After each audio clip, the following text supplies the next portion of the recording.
വളരെയേറെ ആഗ്രഹമുണ്ടായിരുന്നെങ്കിലും ഒട്ടും പ്രതീക്ഷിക്കാതെ പെട്ടെന്നുള്ള ഒരു യാത്രയായിരുന്നു അമ്പലപ്പുഴ ശ്രീകൃഷ്ണസ്വാമി ക്ഷേത്രത്തിലേക്കുള്ളത്.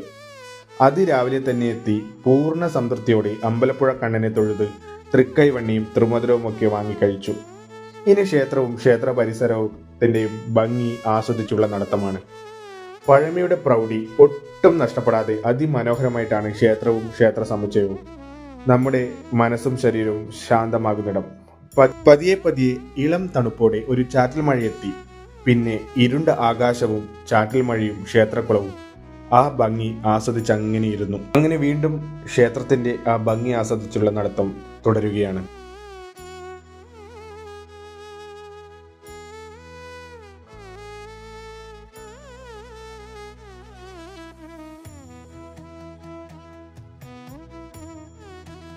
ഇനി ഏറെ ആഗ്രഹിച്ചതും കാത്തിരുന്നതുമായ ആ സമയം ഇങ്ങ് വന്നെത്തി.